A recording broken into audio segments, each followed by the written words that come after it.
Except Dr. Dharmanand, can all of you please mute? Sudha, including you, can you please mute? Yeah.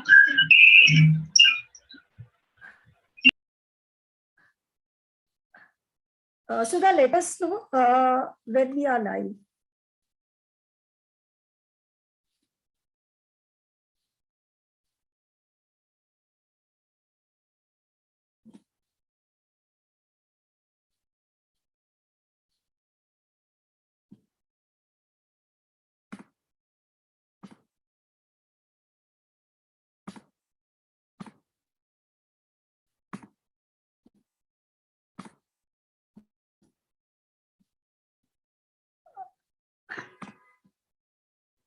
Okay.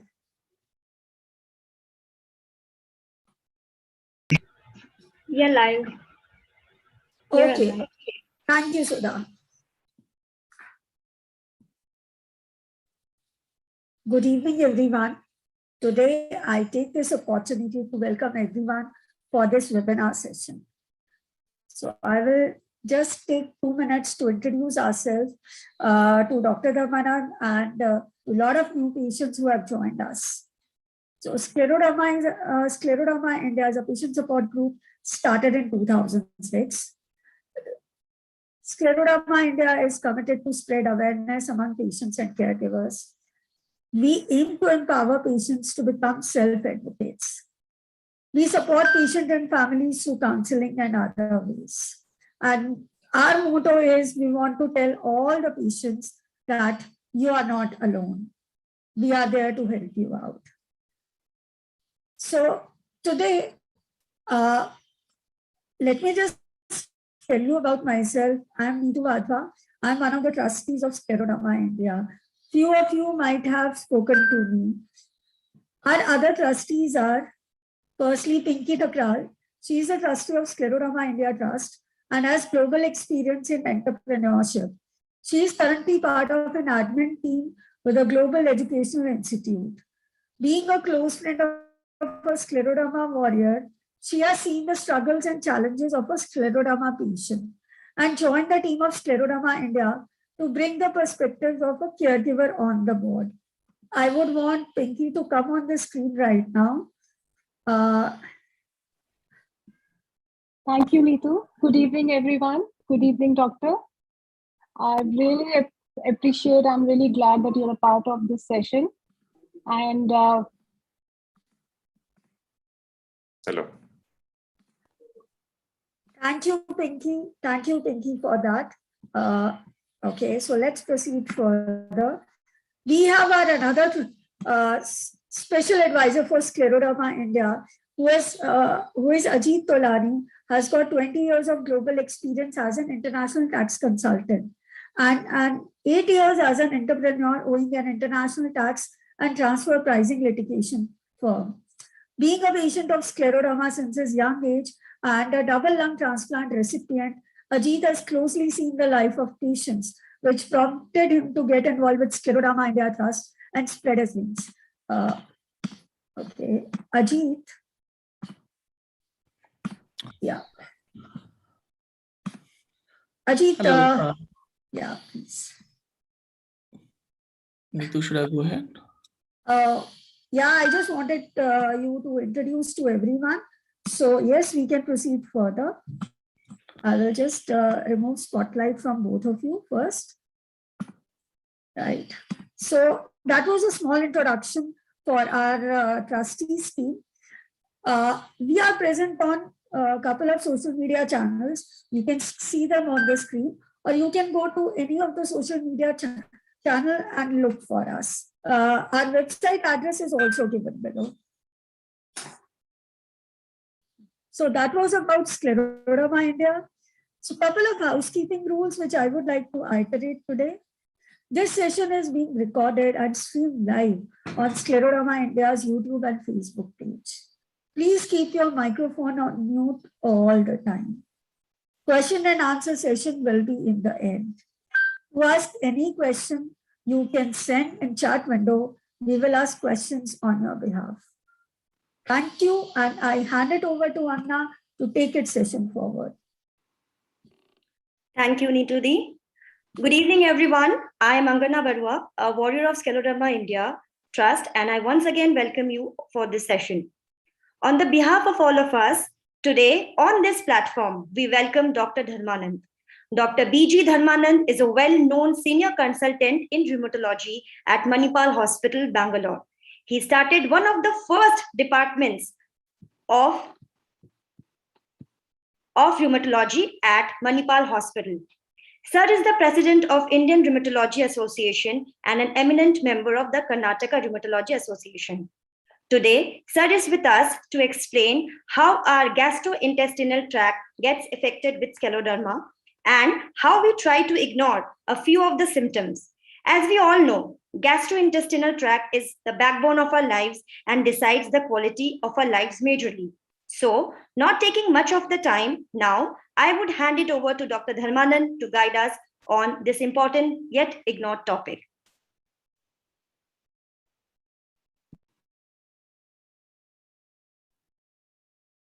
Thank you very much for Neetu and the entire team for this invitation, and it makes me humble in front of all the people in this group, and you are doing a great job in spite of having a disease which is difficult to treat. And let me share my slides.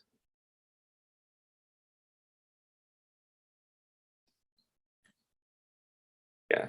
So my disclaimer here is I'm not a gastroenterologist, but I'm a rheumatologist. As a rheumatologist, we have a little bit of global outlook about this disease. This is one of our main disorders, which along with lupus and dermatomyositis and rheumatoid arthritis.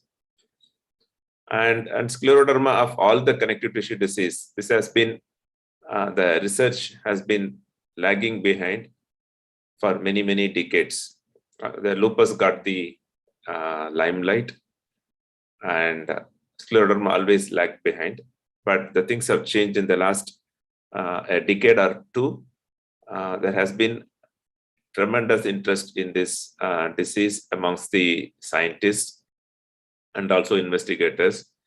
And the outlook of the patients whom we treat has tremendously improved compared to 2 decades ago when I became a rheumatologist first. So we used to dread sometimes treating this illness because we didn't have much to do. And if the patient does well, then they're doing well on their own. And when they don't do well, we didn't have much to do. And now we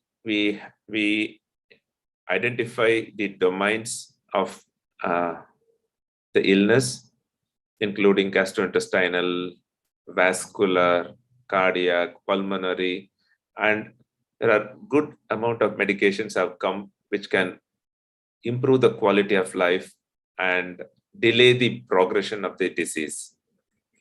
So in this next 15 minutes or so, I will briefly run through the common gastrointestinal issues which are encountered or well known to occur in this illness, and then try to give you some tips on how to manage it, and we will leave most of the program for discussion.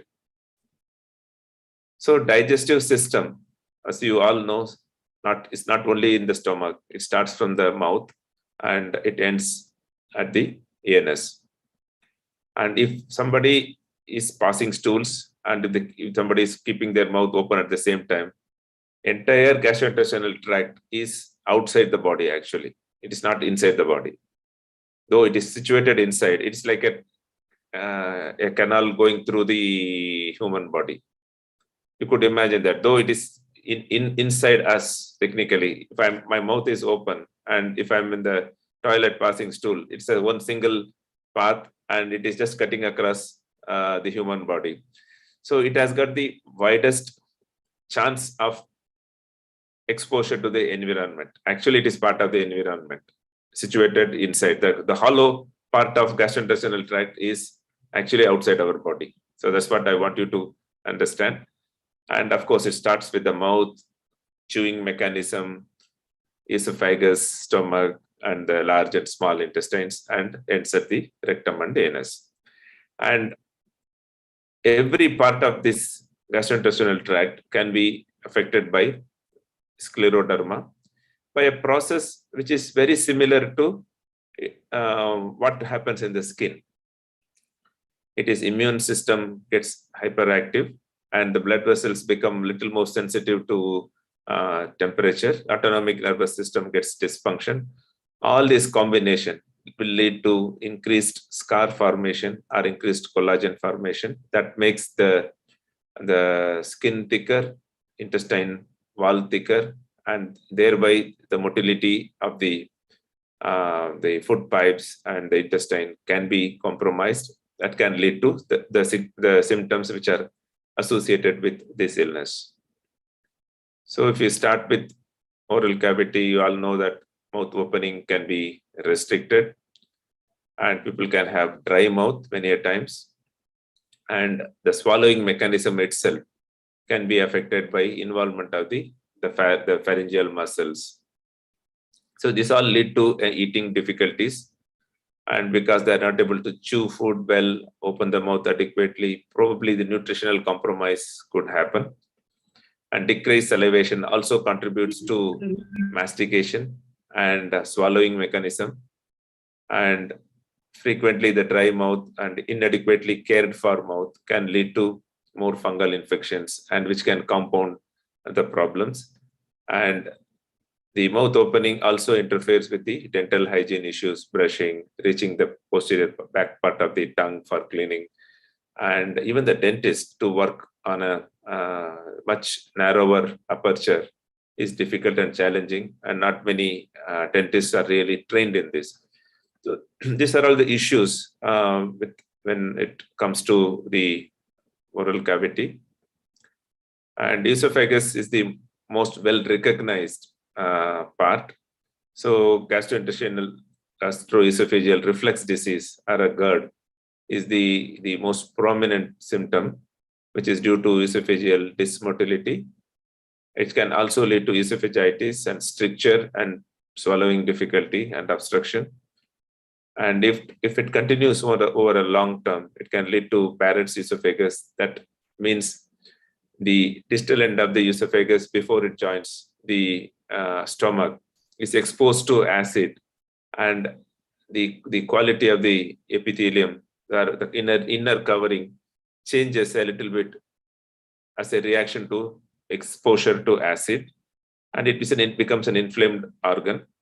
And the inflammation again goes on for many years. In some situations, it can predispose one to cancer, though the exact risk of cancer esophagus in patients with scleroderma is still not clear. The verdict is not still out whether it is more or less, but theoretically it is a concern.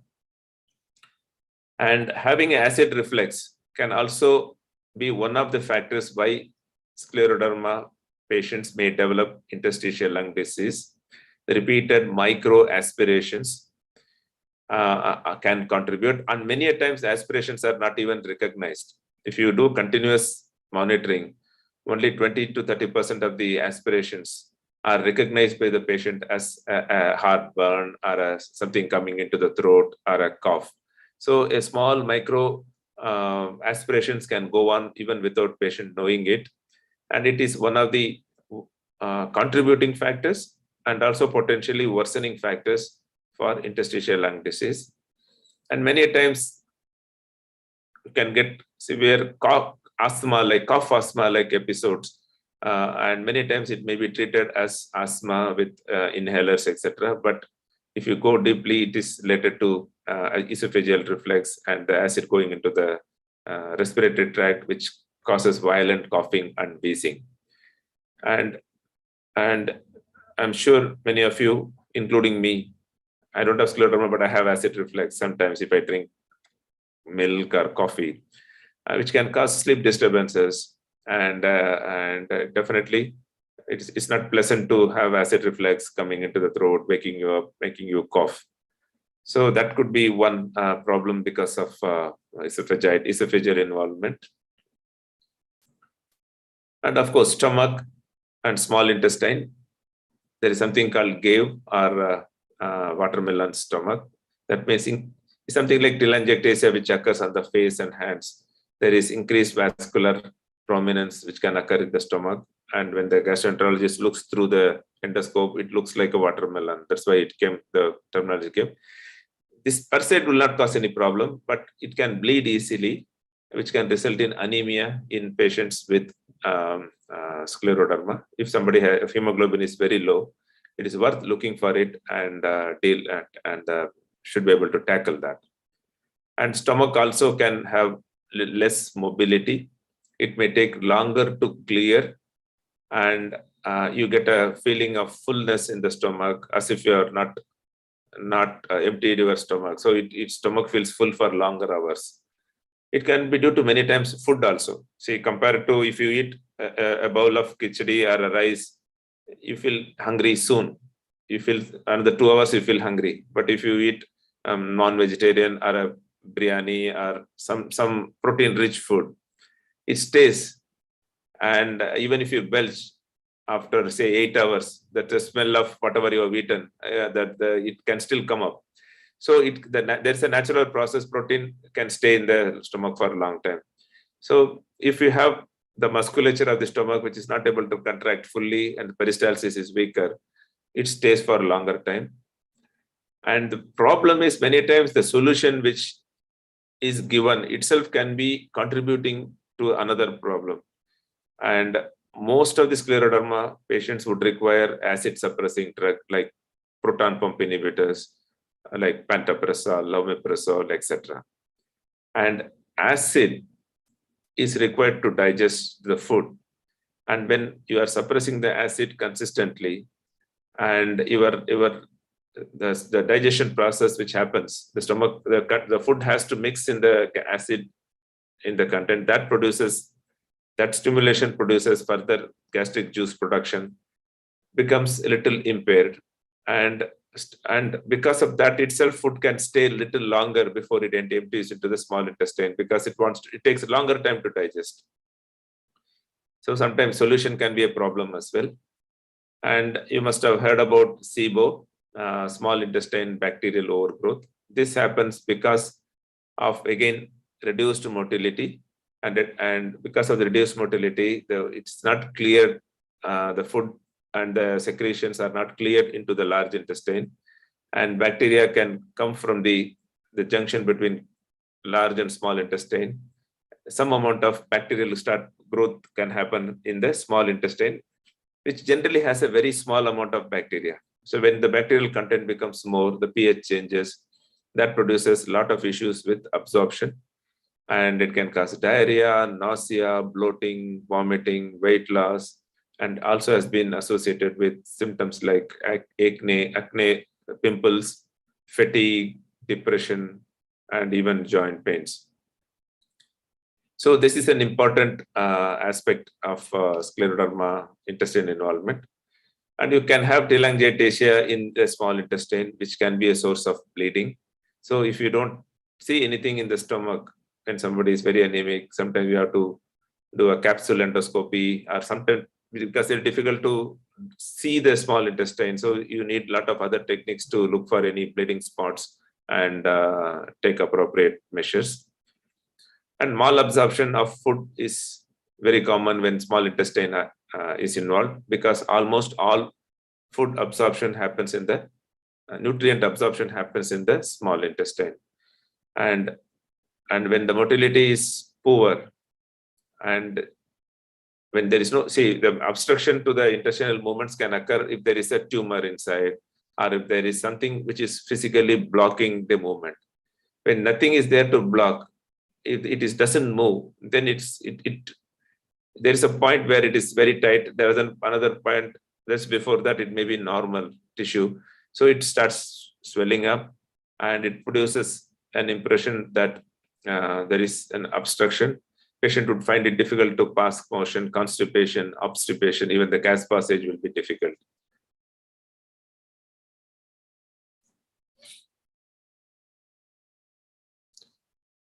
And the other organs which are affected are liver, colon, and anus.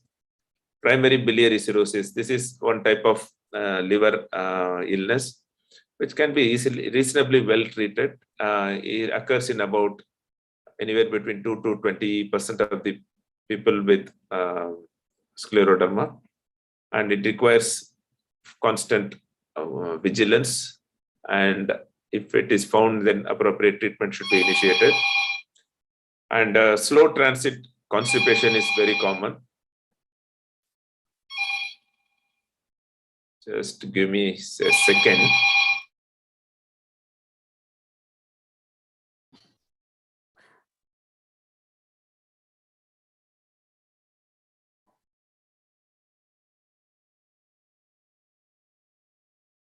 Guys, I hope you all are enjoying your session.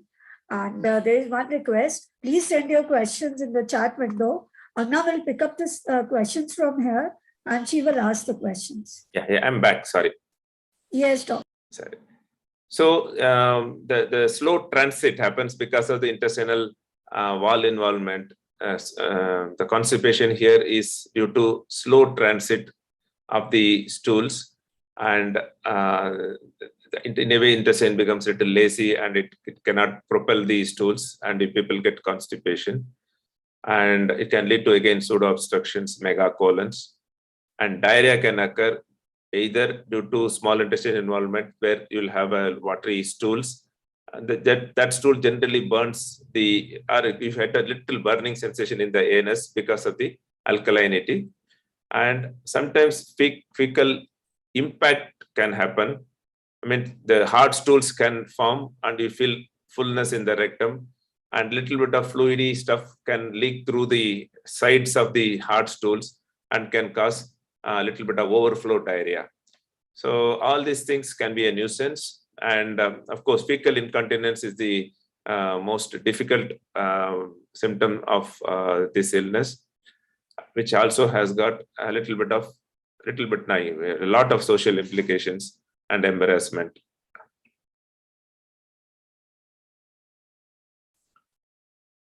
So then briefly, we move on to few basic management of principles of gastrointestinal issues. Unfortunately, we don't have a disease-modifying anti-rheumatic drug for the gastrointestinal manifestations.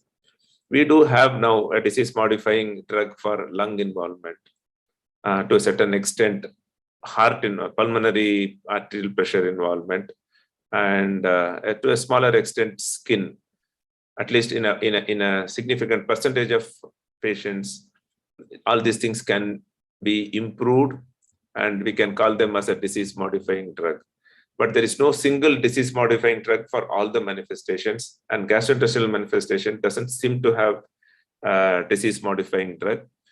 And even when it is noticed, like for the first time, it can even precede the development of skin disease, or at the onset of the disease when it is identified. Over time, it doesn't seem to regress with the treatment, or sometimes it remains the same.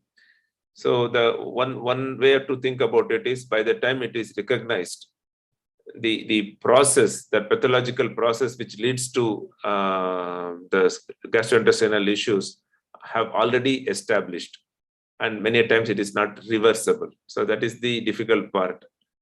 And so the treatment has to be supportive. So when there is no disease-modifying drug, then we have to rely on behavior modification.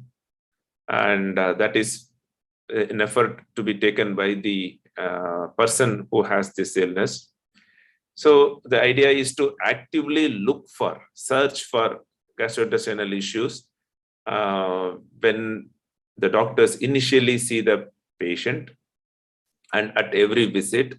And if it is identified early, treat them aggressively so that the impact of this illness or this manifestation becomes less on the person who is suffering from the illness. And also we need to manage the drug-related issues and related malnutrition, because as we had discussed just few slides ago, the proton pump inhibitors or acid suppressing drugs are the cornerstone of esophageal reflux disease.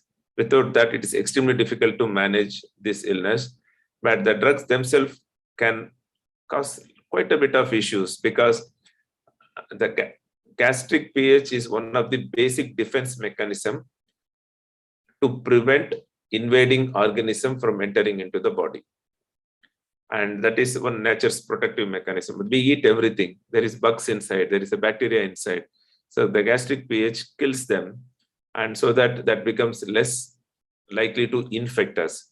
So when the gastric pH increases because of using this drug which suppress the acid, you become much more prone to develop infections and infection-related complications. So that is one issue. Second one is acid environment is required for digestive juices to act, and the stomach content has to nicely mix in an acidic environment to digest into a smaller particles which can go into the intestine and get absorbed.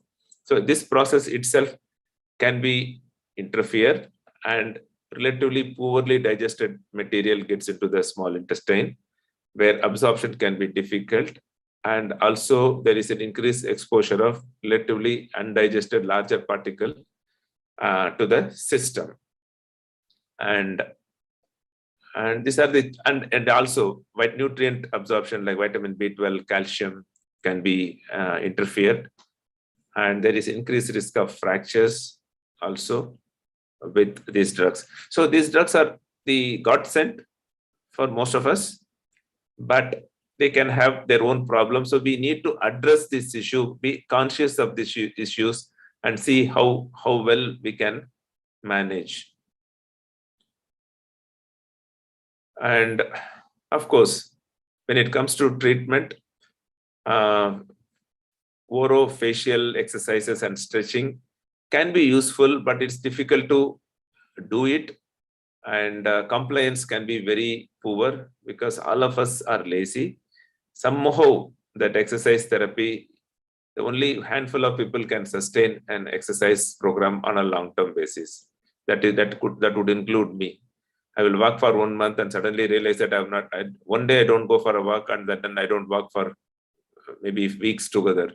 Somehow something, we just fall out of the wagon little more easily when it comes to exercises, but we won't do it for other activities like eating and other stuff.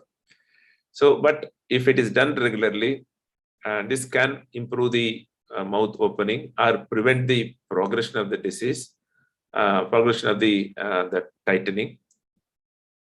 And regular adequate hydration also is very important because dryness of the mouth is a common problem, and hydration is important to keep the mouth dry.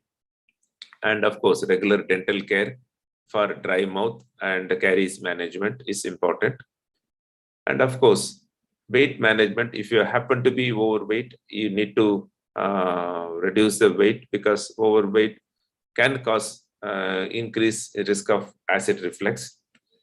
And avoiding alcohol and smoking, having an early dinner, that would mean the dinner to bedtime or a food to bedtime can be 3 hours. So that is the very difficult to maintain. You have to eat at 6:30 and sleep by 9:30, 10. So all of us have a busy lives, and however wish we don't do, many people fail on this periodically and end up having a little bigger problem on that days. But this is important to make this commitment on a long-term basis. And also identify the food particles which can worsen the symptoms. Each individual is different. For some, it may be the coffee. For another, it may be the milk itself, not the coffee, but the milk can increase the acid reflux. And for some time, the masalas and chili, they will tolerate chili, but they will not tolerate anything which contains ginger paste. So you have to identify which is causing. Chocolate is one thing which can worsen. So we need to identify which is causing the problem. If you are able to minimize it, or if at all you have to take it, you can take it in the morning, daytime, so that your nights are a little better. And another measure which is touted to be very useful but hardly done is elevation of the head end of your bed. Not using by pillows, but using a 6-inch block below the head and legs of your bed. And again, the fiber-rich food is always advocated for everybody, because fiber is the one which feeds the good bacteria in the gut. It changes the gut microbiome favorably, and the favorable gut microbiome does a lot of good for the immune system to remain quiet. It also helps us to fight the infections, etc. But this can be a problem in people who have low motility.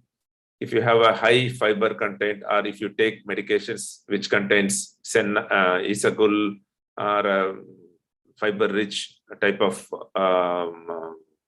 medications to increase the stool movements, but patients with scleroderma may have a problem with it. So we have to use, if they have a lot of GI symptoms, if they have Sibo, if you have a constipation, you may require a low residue food, that means less fiber containing food, vis-a-vis high fiber diet.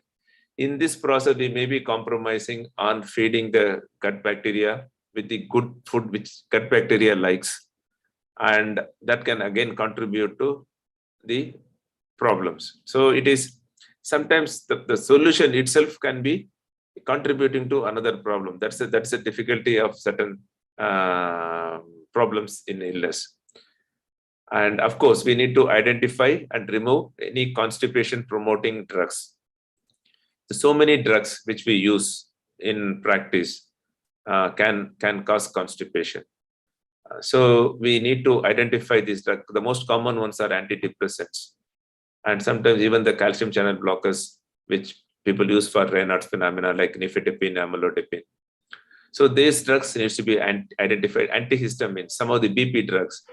So these drugs, they promote constipation. Then you need to probably go back and talk to the physician, see whether they can look for an alternate drug.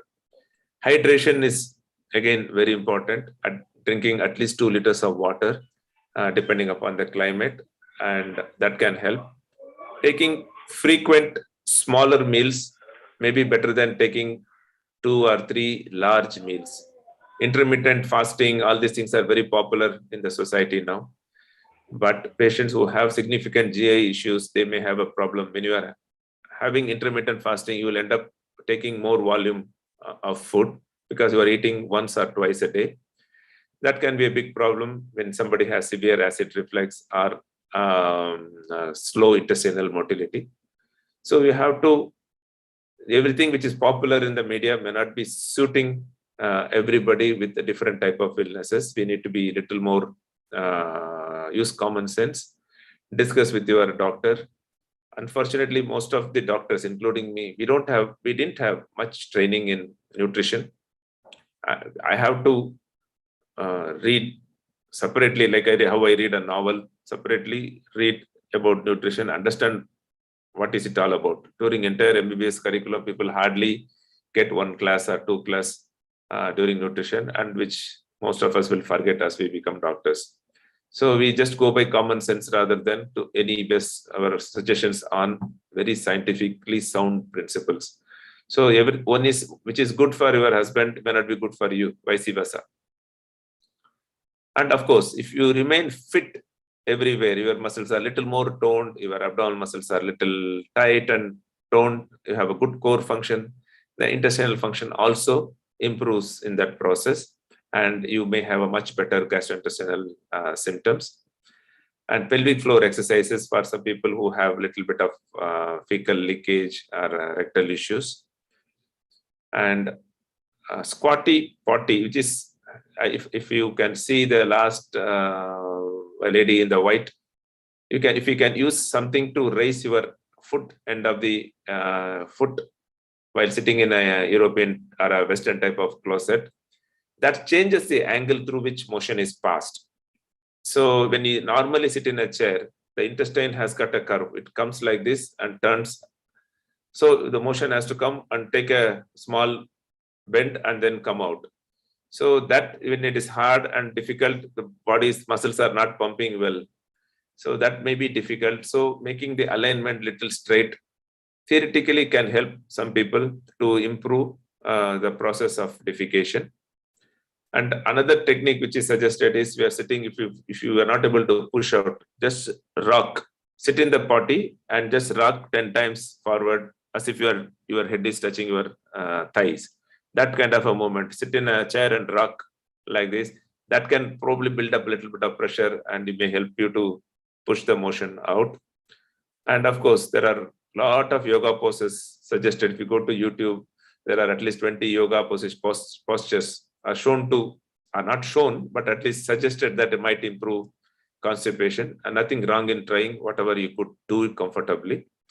And of course, we need to discuss with the nutritionist and the type of intestinal involvement one has, and accordingly adjust the type of food and also carefully supplement the missing vitamins which might not get absorbed because of the illness or because of the medications we use. So last few slides, I won't focus more on drugs. Pro-motility drugs like vomiting type of drugs, metoclopramide, domperidone, cisapride, syntapride, mosapride, proculapride, all have been used at various situations. Cisapride has been banned because of the potential cardiac involvement. Other drugs seem to be acceptably safe, but they are not formally approved. But these are all the drugs can be used for slow transit type of problems, constipations, and also for people who are getting Sibo and gastroparesis or slow gastric emptying time. Actirotide is again one more expensive medications which can improve the gut motility. So these are the drugs which used not uncommonly by the gastroenterologist and by us. And more importantly, we need to avoid anti-motility drugs, including antidepressants, calcium channel blockers. So this many of us will forget because we know that Raynaud's phenomena the drug of choice is nifedipine or amlodipine. So we will keep that, and then we'll start treating the gastrointestinal symptoms. So if the gastrointestinal symptoms are prominent, then we can switch from calcium channel blockers to a different group of drugs like tadalafil or sildenafil and see whether gastrointestinal symptoms improve.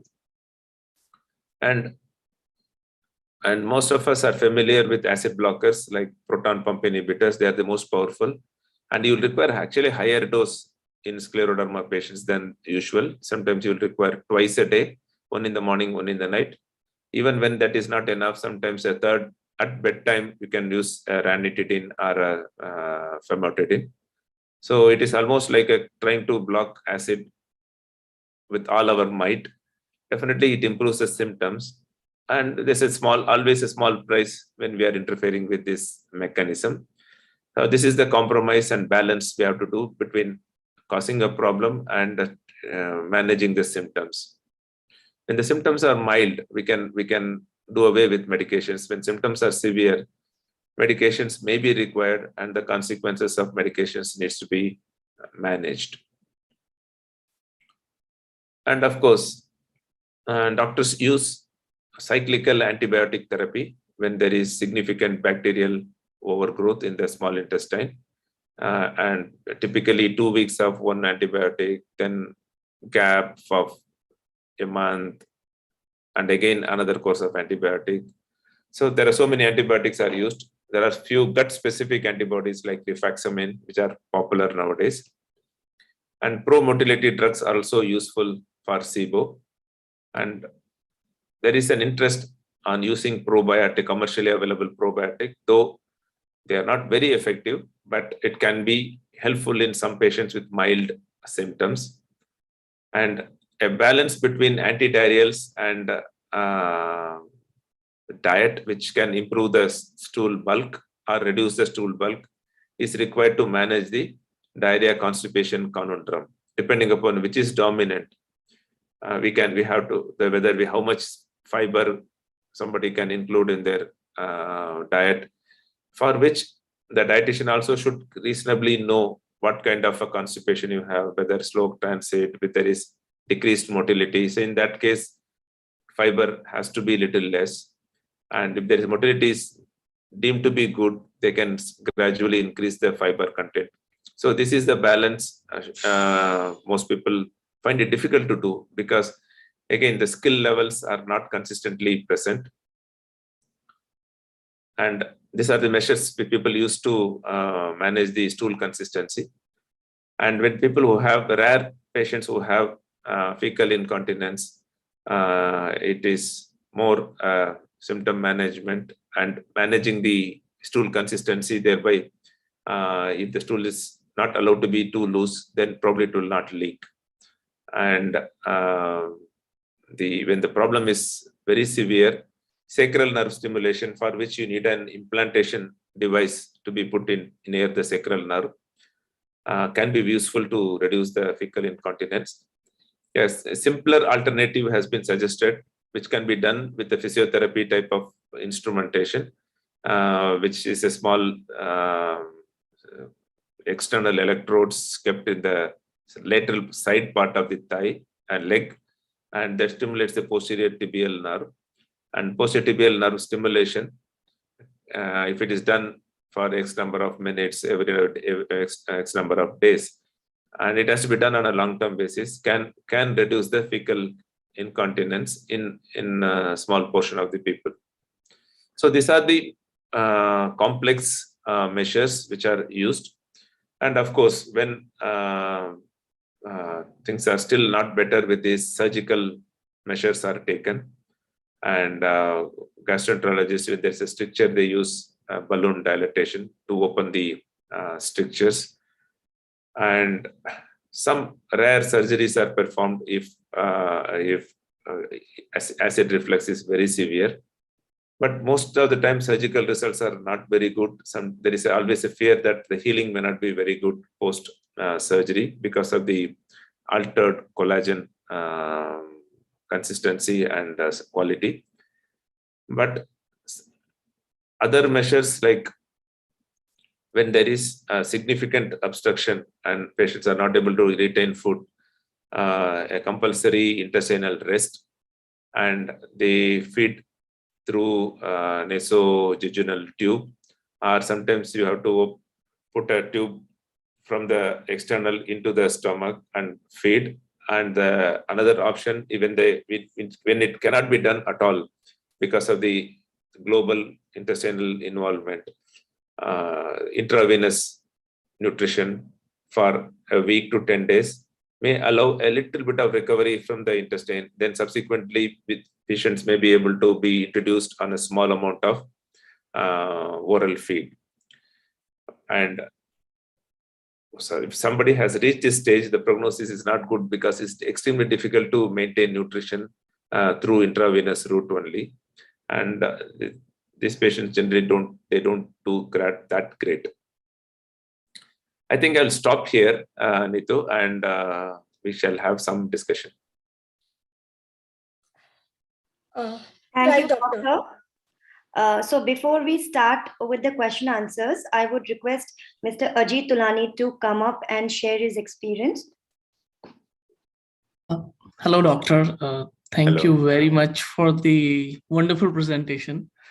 I'm actually one of those victims where the gastro issues eventually ended up destroying the entire lung and needed a double lung transplant. So, I mean, eventually because of the gastro issues, I have almost 100% dysmotility with an open splinter.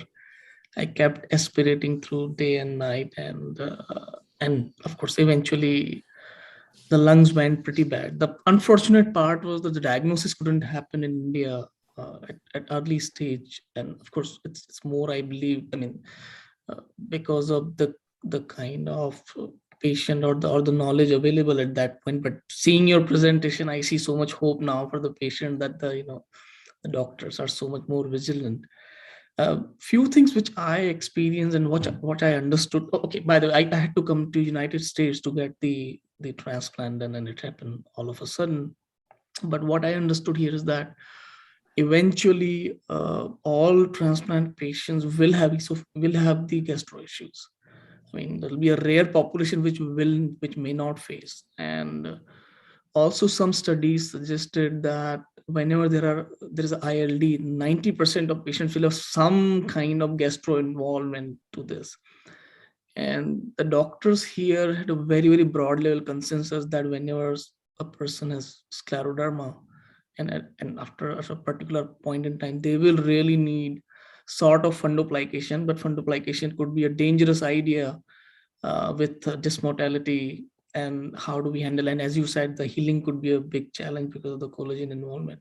So what they did in my case, especially, was they gave a partial fundoplication. And the doctor did comment that if that was done at a bit earlier stage, that might have saved me from the transplant kind of thing.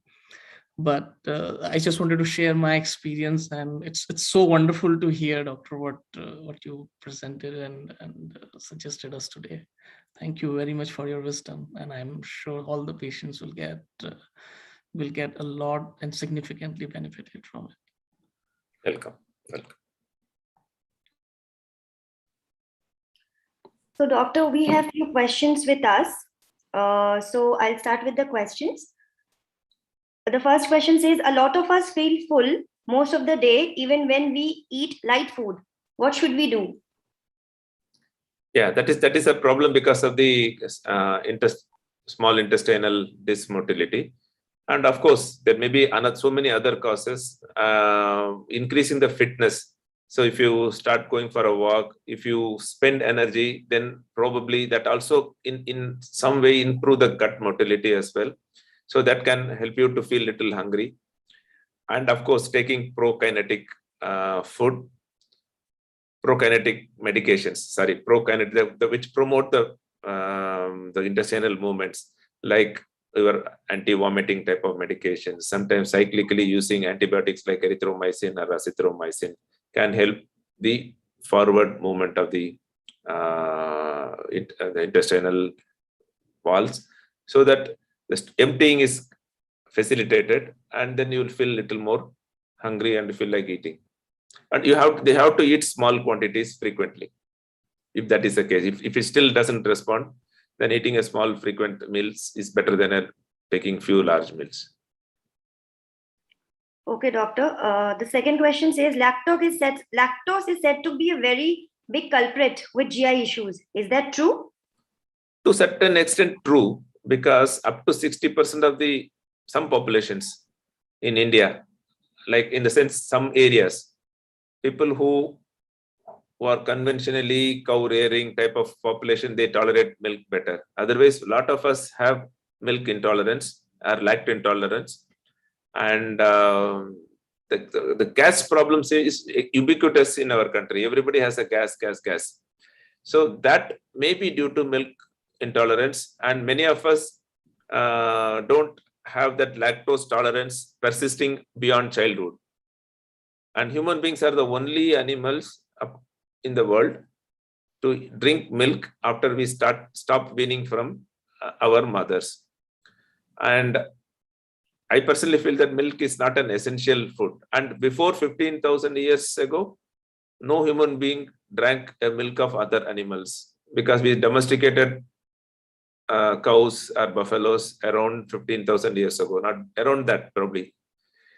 So we are not designed to do this. So many of us are not comfortable. And if you identify milk as a culprit, you should stop. It can make a huge difference. Okay, sir. What role does prokinetic drugs play? Can they be taken for long term? Again, some of the drugs, cisapride was exciting when it came, and because it increased the risk of heart issues, then it went out of market. The newer drugs like syntapride is supposed to be a little more heart friendly. They can be taken long term, and there is some data getting accumulated on mosapride and drugs like perclopride, which are not yet fully available and approved in some countries for different indications, constipation, etc. I think that kind of drugs can be used long term. But how long is safe, we don't know, because these drugs are hardly being used long term in the population for us to know all the complications. Okay, sir. Is there a way of finding out diarrhea is due to Sibo or due to medication? Medications causing diarrhea is a little unusual, and the Sibo usually associated with gastrointestinal symptoms like bloating, stomach discomfort, pain, and if it is your diarrhea is associated with these symptoms, and when the stool feels little burning quality in the air, produces burning quality in the air and around the anus, this is more likely to be from the small intestine, and this will respond to your cyclical antibiotics. So an antibiotic which responds to cyclical antibiotic is more likely to be due to Sibo. And of course, the test for Sibo is also not widely available, like hydrogen breath test and other tests are hardly done in our country. So for some reason, they have not done. Most of the gastro centers don't have this facility. Okay, sir. So the next question would be, can we take Sat Isabgol husk to streamline our body waste, or what is the cure for fecal incontinence? Fecal incontinence, there is no easy solution, as I had tried to tell you in the presentation. And Isagagul can be a double-edged weapon, because if there is a decreased motility, taking stuff which increases the bulk of the stools can make it little more problematic for the intestine to push it out, and it can stay in the rectum. Rectum can get filled up, loaded, and you will start getting overflow diarrhea through the rectum. So Isagagul may not be an ideal stool softener in patients with scleroderma. If the gut motility is good, probably you can use it, but you have to really assess by various measures depending upon our symptoms. If you have a lot of bloating, if you have a loaded rectum, which can be easily, when somebody looks at your abdomen, they can palpate. When they do an ultrasound, they can make out. When they do a CT scan, if you have a lot of bloating, they can make out whether you have, or somebody performs a rectal examination, puts a finger into the anal passage and see if there is a lot of bulky stools is there. That means you are not able to push it out. So it is slow transit, low motility, because due to slow motility type of, and these patients will not tolerate Isagagul. Okay, sir. Some doctors suggest to take raw food for autoimmune diseases like Scleroderma, but for some people, taking raw food like fruits and vegetable juice cause diarrhea. Any suggestions on that? Yes, so that is a problem. Raw food is good. Taking more fiber-rich food is good for autoimmune diseases, but when it comes to Scleroderma, many times patients are not able to tolerate, and drinking a lot of fruit juice can cause acid reflux. So you have to have a balance. You have to have a balance. There is no easy way out, and see how much you tolerate. So always there's a trial and error. You eat a small amount of fiber. Try to use it as a vegetable juice or vegetable soup, and take one small portion, then see whether you tolerate it. If you tolerate it, increase the quantity and gradually increase to the level where it stops. Moment it starts producing, giving you symptoms like bloating, constipation, then you have to go back and stay at the level which made you comfortable. Okay, doctor, you had mentioned type of constipation. So how do we know what a test can be done to know what kind of constipation like we have?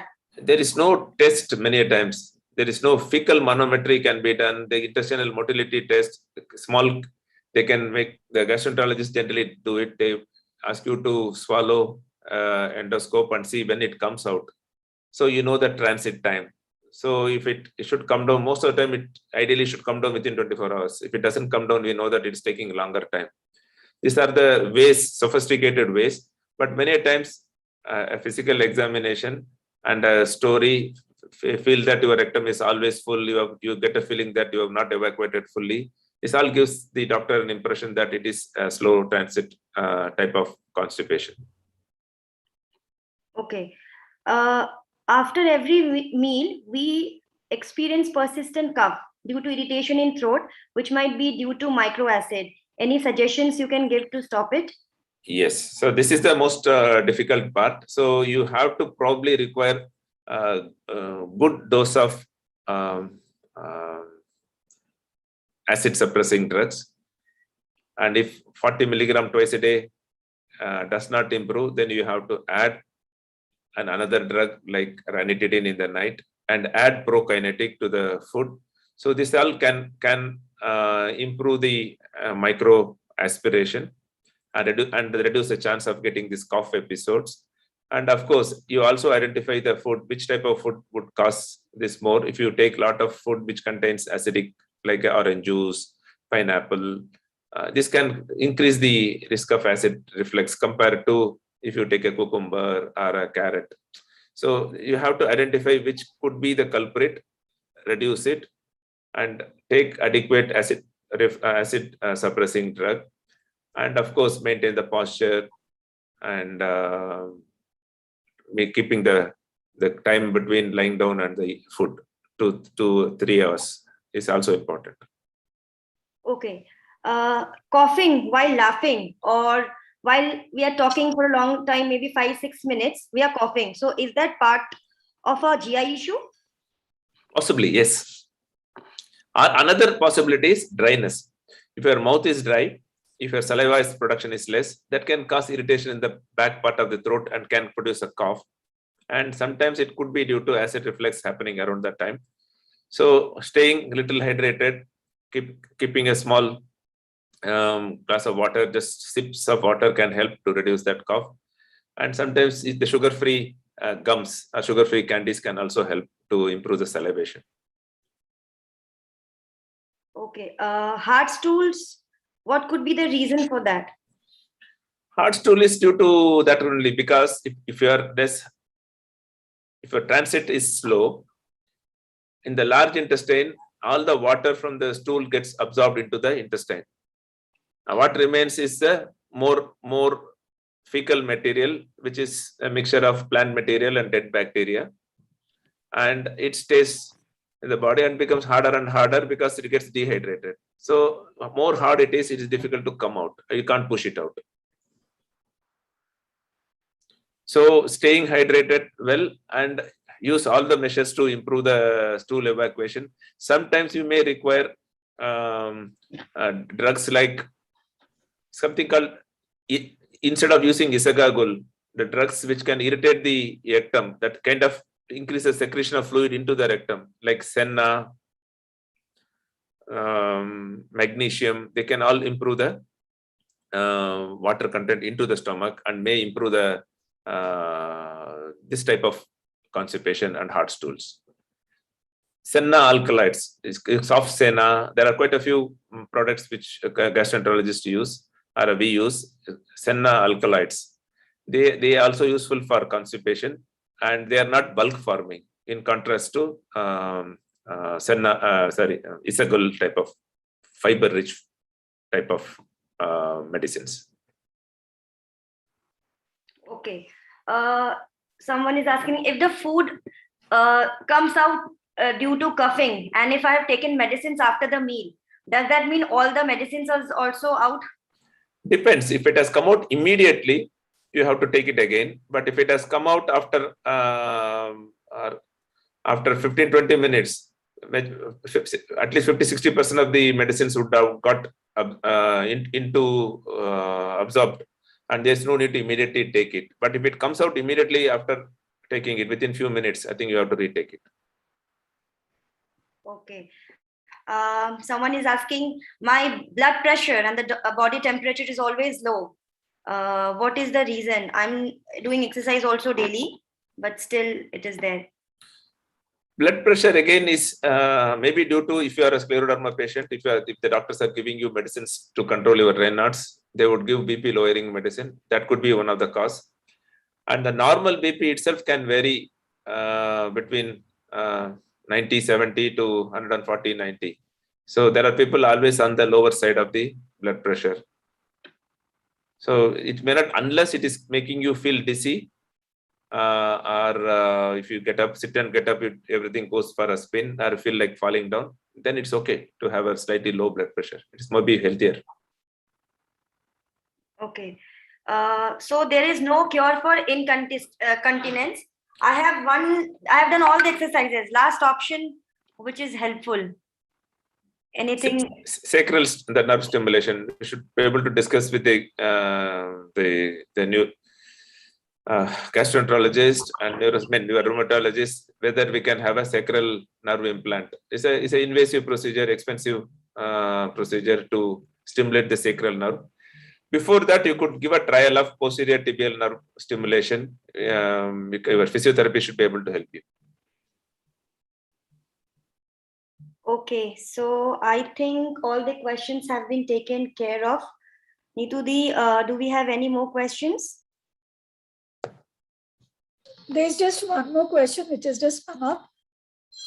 Okay, after how many hours of having food, the acid starts forming, sir?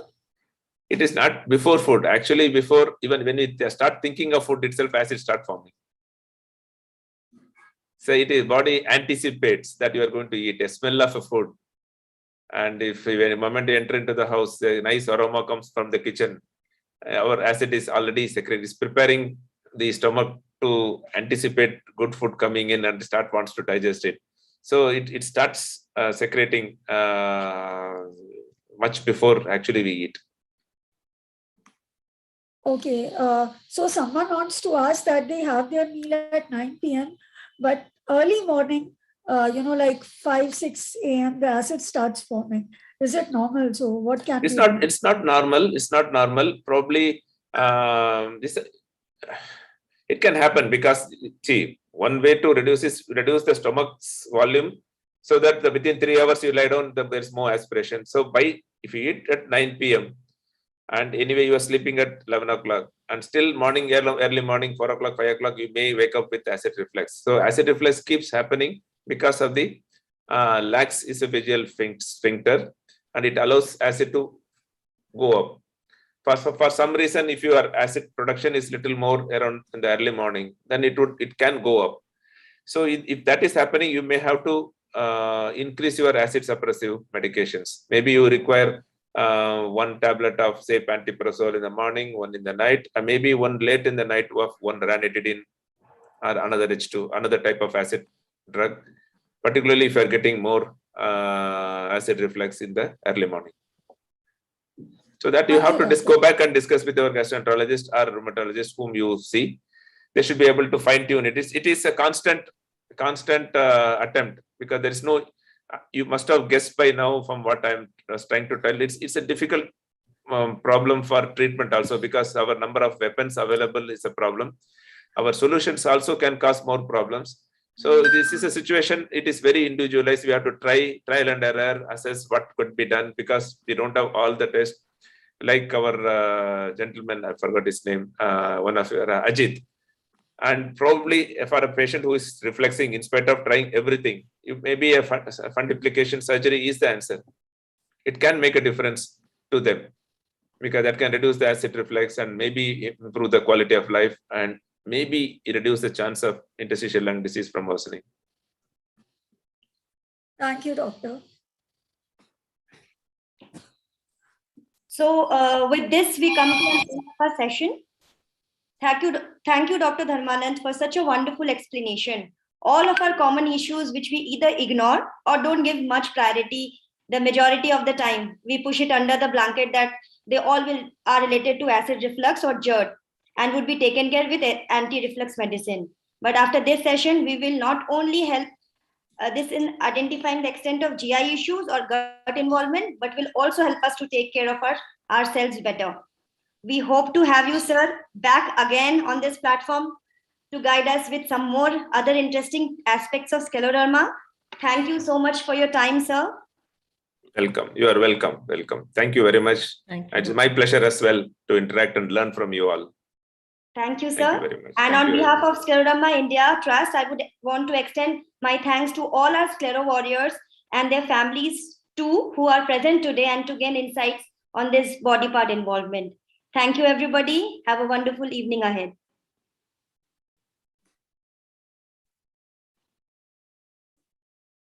Bye, everyone. Thank you. Bye-bye. Thank you, sir. Thank you. And on behalf of Scleroderma India Trust, I would want to extend my thanks to all our Sclero warriors and their families too, who are present today and to gain insight on this body part involvement. Thank you, everybody. Have a wonderful evening ahead. Thank you. Thank you. Tech team, you can close the Thank meeting you. now. Bye-bye.